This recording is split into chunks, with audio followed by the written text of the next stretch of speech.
అనే ఉన్నా. అర్థమైందా?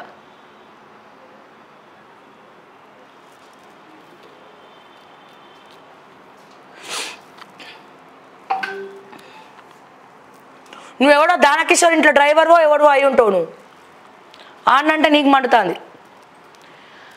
లైఫ్ సపోర్ట్ తీసేయచ్చు. పరోక్ష కారుణ్య మరణానికి కేంద్రం ముసాయిదా మార్గదర్శకాల విడుదల. జీవచ్ఛవంలా బతికిడుస్తున్న రోగుల కోసం జీవనాధార వైద్య ప్రక్రియల తొలగింపు. ద్వారా మరణం 4 షరతులు. వాటి ఆధారంగానే నిర్ణయం. అక్టోబర్ 20 వరకు సూచనలకు అవకాశం. 7 వాస్కులర్ కేంద్రాల ఏర్పాటుపై జీవో. 18 డయాలిసిస్ కేంద్రాలకు కూడా ముందే చెప్పిన ఆంధ్రజ్యోతి.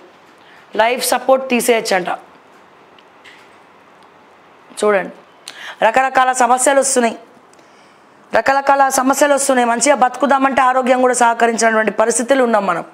ఇటువంటి పరిస్థితుల్లో నిల్వ నీడ కూడా లేకుండా చేస్తే ఏడికి పోవాలి, ఏడ చావాలి? హైడ్రోజన్ బాంబుల హైడ్రా. మూసీలో పేదల రక్తం పారించే ప్రయత్నం.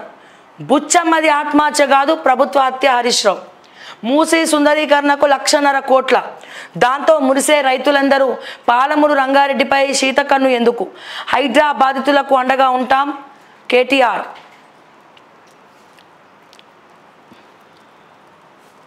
మీ బుల్డోజర్కు నేను అడ్డుంటా అని చెప్పి నా సబితమ్మ చాలా పెద్ద వ్యాఖ్య మాట్లాడింది.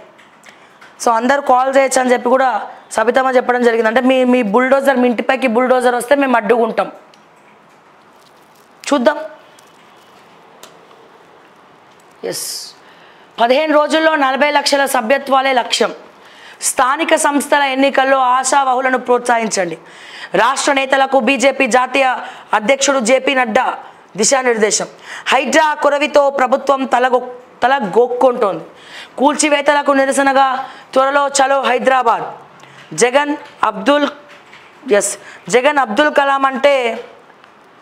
అబ్దుల్ కలాం కంటే తోప రాష్ట్రపతి హోదాలోనే కలాం తిరుమలలో డిక్లరేషన్ ఇచ్చారు.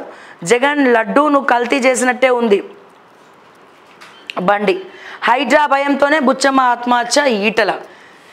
మీరు ఎవరినన్నా నమ్మండి బీజేపీలో, కానీ ఈటల రాజేందర్ని నమ్మకండి. ఎందుకంటే ఆయన కంట కన్నింగ్ ఫెలో ఎవరు లేరు. 5,000 కోట్ల స్కామ్ కూడా ఎక్స్క్లూజివ్గా ఓకే టీవీ బయటపెట్టింది. ఏ శాటిలైట్ మీడియా కూడా బయటపెట్టలే. ఎందుకంటే శాటిలైట్లో కావచ్చు, యూట్యూబ్లలో కూడా ఆయన ఇచ్చిన డబ్బులతోటి ముందరికెళ్ళిన వాళ్ళు ఉన్నారు. అందుకే ఈటల గురించి ఎవరు మాట్లాడరు. ఇప్పుడు వచ్చి ఆయన ఎంపీ అని చెప్పాడు, ధర్నాలో కూర్చోలే. ఈటల రాజేందర్కి సంబంధించినటువంటి కన్స్ట్రక్షన్ కంపెనీస్ కావచ్చు, ఆయనకు సంబంధించినటువంటి స్థిరాస్తులు కొన్ని ఆ ఏరియాలోనే ఉన్నాయి.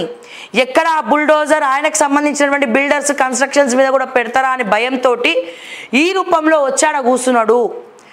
ఎవరు ఏంది అనేది తెలుసుకోండి దయచేసి. నేను మళ్ళా చెప్తున్నా, బీజేపీలో అందరినీ ఎవరినన్నా నమ్మండి, ఒక ఈటల రాజేందర్ని తప్ప అని చెప్పి నేను మళ్ళా చెప్తున్నా.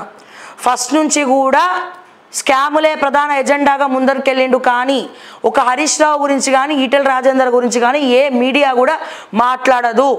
ఇది రాసి పెట్టుకోండి, గుర్తుపెట్టుకోండి. నేను మళ్ళా చెప్తున్నా, రేపటి రోజున వాళ్ళు నా మీద దండయాత్ర వచ్చినా పర్లే. మీరు కావాలంటే Etela Rajender scam 5,000 crores okay TV అని కొట్టండి. పిఎంఓ కూడా పంపించినాం మేము ఫ్యాక్స్ చేసి. సెర్చ్ చేస్తే వస్తాయి మీకు, మేము ఏం మాట్లాడినాం, దేని గురించి మాట్లాడినాం అనేది.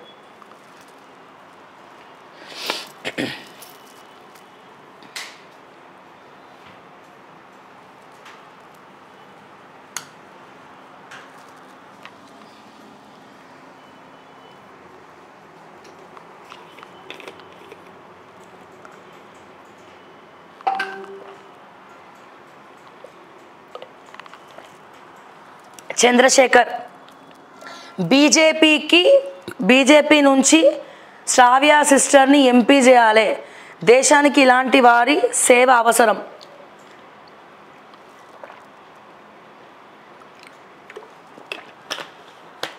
అన్న వస్తున్నాయి అన్న. ఎందుకే మనకి రాజకీయ నాయకులు, రాజకీయాలు అవసరం అన్న. ఇప్పుడు ఎంపీ అవ్వాలనుకో 100 కోట్లు ఖర్చు పెట్టాలి. 100 కోట్లు కావాలనుకో అన్న నువ్వు నా కోసమే చెప్తున్నావు, చాలా సంతోషం. నాకు ఒక మంచి పదవి ఇమ్మని చెప్పి నువ్వు బీజేపీని అడుగుతున్నావు, చాలా సంతోషం అన్న. నేను పోటీ చేయడానికి నాకు 100 కోట్లు లేవు, మాటల తూటాలు తప్ప నాకేం లేవు. ఓకే, పాయింట్ నెంబర్ 1, ఒకవేళ నేను రాజకీయంలోకి వస్తే నన్ను కూడా మార్చేస్తారన్న. అవసరమా? నన్ను మార్చే రాజకీయాలు ఎందుకు? ఇక్కడే ఉన్నాను అనుకో, అదే బీజేపీని క్వశ్చన్ చేయొచ్చు, కాంగ్రెస్ని చేయొచ్చు, బీఆర్ఎస్ని చేయొచ్చు, ప్రజా సమస్యల మీద కొట్లాడచ్చు, ఐఏఎస్లను చేయొచ్చు, డాక్టర్లు ఏమైనా తప్పులు చేస్తే వాళ్ళని చేయొచ్చు. ఇది ఒక మంచి హోదా అన్న, ఇది 4th ఎస్టేట్. ఎస్, ఒకవేళ రాజకీయాలకు వచ్చినాం అనుకుందాం, ఫ్యూచర్లో వస్తానా లేదా నాకు కూడా తెలియదు, అసలు నాకే తెలియదు, అమ్మవారు ఎట్లా సంకల్పిస్తుందో తెలియదు. కానీ ఒక ఎంపీగా నించోవాలంటే, నీకు ఒక ఎమ్మెల్యేగా నించోవాలంటేనే 100 కోట్లు ఖర్చు పెట్టాలి. ఎంపీ అంటే 7 నియోజకవర్గాలంటే 700 కోట్లు ఖర్చు పెట్టాలన్నా? అవుతుందా మనతోని? ఒకవేళ మనకు టికెట్ వచ్చింది, గెలిచినాం అనుకుందాం, ఎవరు గెలిపిస్తారు? వెనకాల కాంట్రాక్టర్లు ఫండింగ్ ఇస్తారన్న. ఇది గుర్తుపెట్టుకోవాలా. చాలామందికి తెలియని విషయం ఏంటంటే, స్వయంగా ఎవరు జేబులోకి వెళ్ళి పైసలు తీయరు, వెనకాల బిజినెస్ మ్యాగ్నెట్స్ ఫండింగ్ ఇస్తారు. ఆ ఫండింగ్తోనే ఎలక్షన్లో నించుంటారు. బిజినెస్ మ్యాగ్నెట్లు, వ్యాపారవేత్తలు, కాంట్రాక్టర్స్ ఫండింగ్ ఇచ్చిన తర్వాత నేను ఎవరికి బానిసగా పనిచేయాలి? ఆ కాంట్రాక్టర్లు చెప్పినట్టే వినాలే తప్ప ప్రజలు చెప్పినా, ఒకవేళ మానవత్వంతో నేను చేయాలని ఉన్నా నేను చేయలేను. ఎప్పుడు చేయాలా? వాళ్ళు నా మీద పెట్టినటువంటి పెట్టుబడి 700 కోట్ల రూపాయలు ఏవైతే ఉన్నాయో, ఆ 700 కోట్ల రూపాయలు మళ్ళీ వాళ్ళకి తిరిగి ఇచ్చిన తర్వాతనే నేను ప్రజలకు ఏమైనా పని చేయగలుగుతా. అందుకే ఏ రాష్ట్రంలోనైనా డబ్బున్నోళ్ళు ఉంటున్నారు, లేనోళ్ళుగానే మిగులుతున్నారు. ఎందుకు? ఇటువంటి వాళ్ళ వల్లనే. సో ఒక కాంట్రాక్టరే ఎమ్మెల్యేని పోషిస్తాడు, ఒక కాంట్రాక్టరే ఎంపీలను పోషిస్తాడు, ఫండింగ్ ఇస్తారు. అప్పుడు ఆయన బిజినెస్కి అనుగుణంగా మనం పనిచేయాలి తప్పితే ప్రజల తరపున ఎట్లా పని చేయగలుగుతా నేను? ఇది చాలామందికి తెలియని విషయం. ఎనీవేస్ అన్న, చంద్రశేఖర్ అన్న, thank you so much.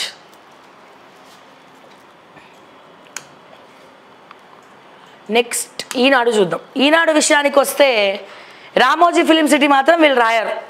Ramoji film సిటీలో 3 కుంటలు 3 చెరువులు ఉన్నాయట. మరి దాని గురించి ఎవరు అడగరు. మా సిపిఎం నాయకులు ఏడ ఉన్నారో కూడా అర్థమవుతలేదు. సామాన్యుల జోలికి వస్తే ప్రశ్నించే సిపిఐ నాయకులు కూడా హైడ్రా విషయంలో కానీ, మూసీ విషయంలో కానీ మాట్లాడతలేరంటే నాకు చాలా ఆశ్చర్యంగా ఉంది. ఎందుకట్లా అని. ఆనందంగా ఉండు, గుండె చల్లగుండు, ఏడ ఉండనిస్తురు సార్, ఆనందంగా ఉండనిస్తుర్రా? ఈనాడులో ఆనందంగా ఉండు, గుండె చల్లగుండని రాసిర్రు, సంతోషం. ఇప్పుడు గుండె చల్లగా ఉండాలంటే రాజకీయ నాయకులు మంచిగా పరిపాలించాలి. ఆ గుండె మీదకి వచ్చే విధ్వంసం చేస్తే గుండె ఎట్లా కొట్టుకుంటుంది? భయంగా కొట్టుకుంటుంది. అప్పుడు రావు హార్ట్ అటాకులు, ఈ టెన్షన్కే వస్తాయి సగం హార్ట్ అటాకులు. దసరా నుంచి యాదగిరీశుని విమానం స్వర్ణతాపడం పనులట. కిడ్నీ రోగులకు ఊరట. కొత్తగా 7 వాస్కులర్, 18 డయాలసిస్ కేంద్రాలు, మరో 74 రక్తశుద్ధి యంత్రాలు ఏర్పాటుకు ప్రభుత్వ నిర్ణయం. ఎస్, ఇక్కడ చూస్తే సంపన్నులతో సమానంగా పేదలకు న్యాయం దక్కడం లేదు. ఈ పరిస్థితుల్లో మార్పు రావాలి. మహిళల భద్రతకు ఓ వ్యవస్థ అవసరం. నల్సార్ 21వ స్నాతకోత్సవంలో రాష్ట్రపతి ద్రౌపది ముర్ము. సీకెంట్ ఫైల్స్ పై తప్పుడు సమాచారం ఇస్తారా? సిడిఓ సిఈ సూచనలతోనే మేడిగడ్డలో నిర్మించామన్న మాజీ ఈఎన్సి సమాధానం. జస్టిస్ ఘోష్ ఆగ్రహం. ఇది వేస్ట్, ఈ వార్త చదివి వేస్ట్. ఎప్పుడో డీల్స్ అయిపోయినాయి, సెటిల్మెంట్లు అయిపోయినాయి. దాదాపు సుమారు నాకు తెలిసి 2500 కోట్లు ఒక ఐఏఎస్ ఆఫీసర్ డీల్ నడిపించిండు. వీళ్ళు జైలుకి పోయేది లేదు, కాళేశ్వరం తేల్చేది లేదు. విజిలెన్స్ అట్లా ఓస్తి రేపరా తెలుసు మనకి. కేసులన్నీ పెండింగ్లోనే ఉంటాయి. సిట్ కేసు కూడా ఇప్పటివరకు గాలే. మళ్ళీ ఆ సిట్ డీల్ చేసిన సివి ఆనంద్నే తీసుకొచ్చి హైదరాబాద్ సిపిగా పెట్టిండ్రు. ఇవన్నీ ఆలోచించాలి. ఒకటి లింక్ ఉంటుంది. ఏ ఒక్కరిని బలవంతంగా తరలించమట. సర్లే, రాష్ట్రంలో బుల్డోజర్ రాజ్యం. రాహుల్ దాన్ని తక్షణం ఆపండి, హరీష్ రావు. తెలంగాణ భవన్కు భారీగా తరలి వచ్చి గోడు వెళ్ళబోతున్న బాధితులు. ఎస్, హెజ్బొల్లా అధినేత నస్రల్లా హతం, అతని కుమార్తె ఐఆర్జీసీ డిప్యూటీ కమాండర్ సహా పలువురు సీనియర్ నేతలు మృతి. మాటు వేసి మట్టుబెట్టిన ఐడిఎఫ్. ఇజ్రాయెల్ నియంత్రణలో బీరుట్ విమానాశ్రయం. పశ్చిమాసియాలో అత్యంత ఉద్రిక్త వాతావరణం. ఎస్సీ వర్గీకరణకు జ్యుడిషియల్ కమిషన్. ఇది సంగతి.